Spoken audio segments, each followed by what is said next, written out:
नमस्कार दोस्तों, स्वागत है आपका माय ट्यूटर चैनल पर।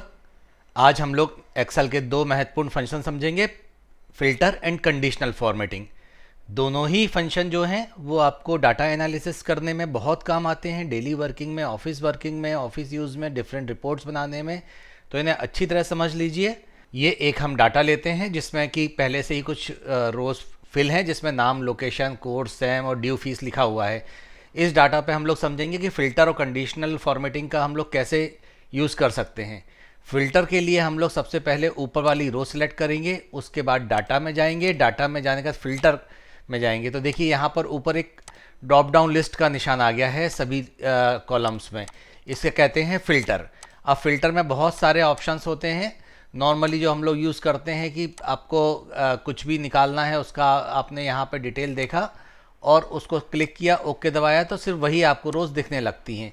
सिलेक्ट ऑल में जाके हम लोग सिलेक्ट ऑल कर देते हैं। लोकेशन में यदि हमें पूरा एमपी का डाटा चाहिए तो एमपी सिलेक्ट करेंगे, ओके कर देंगे, तो यहाँ हमें एमपी का पूरा डाटा निकल के आ गया।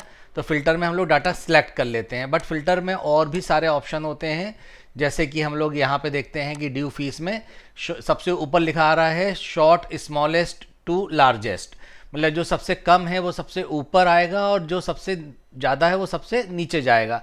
तो यदि हम शॉर्ट स्मॉलेस्ट टू लार्जेस्ट करते हैं तो देखिए यहाँ पर सबसे पहले जसाराम लिखा हुआ है जिसका फीस 5000 ड्यू है। अब हम लोग यहाँ पर स्मॉलेस्ट टू लार्जेस्ट कर देते हैं तो सबसे पहले स्मॉलेस्ट 4000 वाला नवीन पटेल आ गया है और जैसे जैसे हम लोग आगे जाएंगे तो ये लार्जर में चला गया है। तो ये बढ़ते क्रम में अपने आप ही डाटा को इसने अरेंज कर दिया है।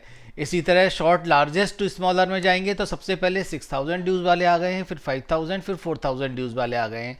तो इन्होंने ऊपर से नीचे के क्रम में डाटा को अरेंज कर दिया है। तो बढ़ते हुए क्रम में या घटते हुए क्रम में भी फिल्टर के थ्रू हम लोग डाटा को अरेंज कर सकते हैं। इसके बाद में एक आता है नंबर फिल्टर। नंबर फिल्टर में हम लिखेंगे equal to, does not equal, greater than equal to, less than equal to, between. ये सारे के सारे ऑप्शन हमारे पास में आ रहे हैं।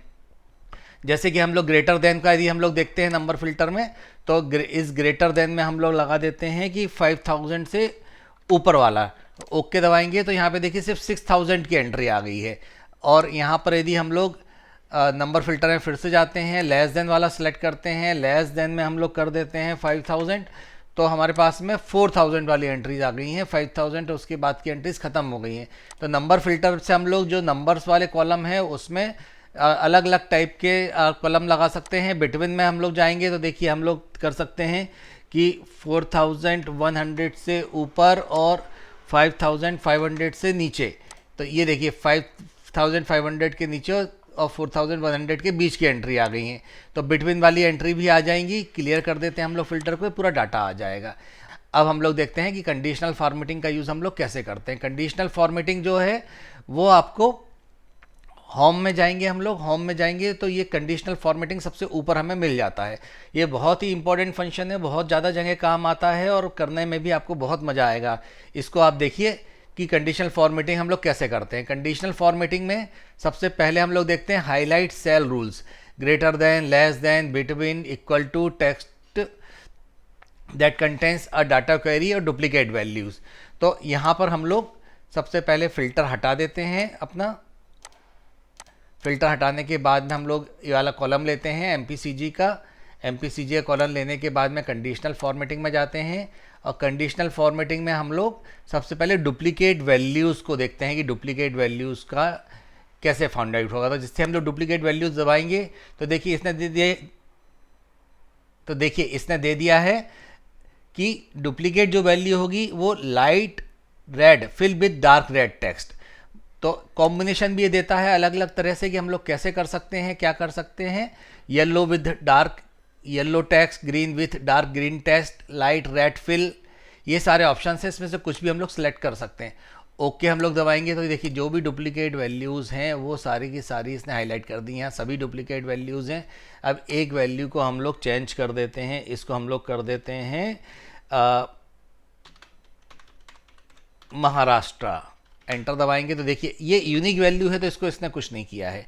जो यूनिक वैल्यू होगी उसको कुछ नहीं करेगा, जो डुप्लीकेट वैल्यू होगी उनको ये हाईलाइट कर देगा। डुप्लीकेट वैल्यू में दोस्तों ये दोनों वैल्यूज़ को हाईलाइट करता है और आप किसी एक को डिलीट कर देंगे तो एक का कलर अपने आप ही चेंज हो जाएगा। अब अंडू कर देते हैं हम लोग, फिर कंडीशनल फॉर्मेटिंग में जाते हैं और कंडीशनल फॉर्मेटिंग में जाने के बाद में हम लोग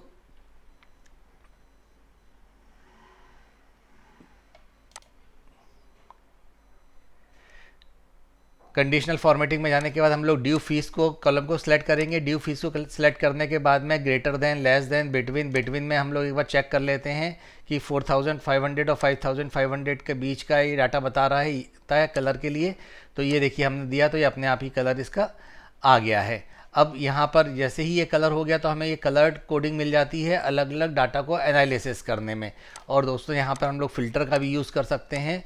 फ़िल्टर का यूज़ कैसे कर सकते हैं कि यहाँ पे शॉर्ट बाय कलर लिखा हुआ है, यहाँ पे एक कलर आ गया है कि इस कलर के सेल जो है उसे ही हम लोग सेलेक्ट करें। तो देखिए हमने यहाँ दबाया तो इस कलर के सेल यहाँ पे सिलेक्ट हो गए हैं।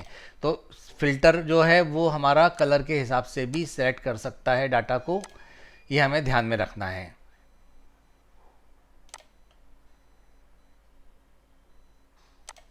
ये हम लोगों ने रेड लिया तो रेड वाला आ गया है सारा। अब हम लोग वापस से कंडीशनल फॉर्मेटिंग में जाते हैं। कंडीशनल फॉर्मेटिंग में हम लोग जाएंगे और कंडीशनल फॉर्मेटिंग में अभी हम लोगों ने डुप्लीकेट वैल्यू देखा है, बिटवीन, लेस देन हम लोग कर सकते हैं। इसके बाद में top 10 item, bottom 10 item, top 10 में हम लोग यदि सिलेक्ट करेंगे तो अगेन ये कलर पूछ लेगा और जो भी हमारे काउंटिंग है या नंबरिंग है उस नंबर में जो भी लिखा हुआ है उसमें जो टॉप 10 की वैल्यूज़ है निकाल के दे देगा यहाँ पर। तो ये देखिए यहाँ पर टॉप 10 में इन्होंने दे दिया है, वैल्यूज़ अपनी निकाल के दे दी है, कलर कोडिंग कर दी है। इसके बाद में हम लोग फिर कंडीशनल फॉर्मेटिंग में जाते हैं और कंडीशनल फॉर्मेटिंग में हम लोग कलर डाटा बार्स देखेंगे। डाटा बार्स में देखिए ये अलग अलग डाटा बार्स हैं जो कि इनके अमाउंट के हिसाब से इनका कलर जो है वो चेंज हो जाता है। जैसे हम लोग ने एक किया 6000 के बाद में 5000 में इन्होंने रेड स्ट्रिप आ गया है, जैसे ही ये 4000 आया तो ये ब्लू और कम हो गया है। तो ये जो है आपके अमाउंट के हिसाब से इसकी कलर कोडिंग कर देगा, जिसको आप देखते ही समझ जाएंगे कि यहाँ का कलर चेंज हो रहा है या यहाँ पे कलर में वेरिएशन आ रहा है। इसके बाद यदि हम कंडीशनल फॉर्मेटिंग के बाकी देखते हैं तो स्केल्स दी हुई हैं इन्होंने कि कैसे किस स्केल में यहाँ पर जा सकता है। तो इन्होंने जितनी भी वैल्यूज़ हैं उन सबको अलग अलग स्केल के हिसाब से कलर कोडिंग कर दिया है। तो एक बाइफिग्रेशन यहाँ पे भी आता है हमारे पास में। इसके अलावा यदि आइकॉन में हम लोग जाते हैं तो ये आइकॉन भी यहाँ पे सेट हो जाते हैं कि अपर साइड जा रहा है या लोअर साइड जा रहा है। तो यहाँ पे एरोज़ बन जाएंगे ऊपर के, बीच का और नीचे का। तो आप एरोज़ का भी यूज़ कर सकते हैं कि वैल्यूज़ ऊपर जा रही हैं, नीचे जा रही हैं। ये आपको प्रेजेंटेशन देने में, प्रेजेंटेशन बनाने में, आपका डाटा एनालिसिस करने में, डाटा टेबल बनाने में बहुत काम आने वाला है फंक्शन। इसको आप अच्छी तरह से प्रैक्टिस कर लीजिए, कंडीशनल फॉर्मेटिंग को और फिल्टर को, और इसके सारे ऑप्शंस आप समझ लीजिए क्योंकि ये सारे फंक्शंस आपको डे टू डे वर्किंग में भविष्य में बहुत सारे यूज़ आने वाले हैं। Thank you.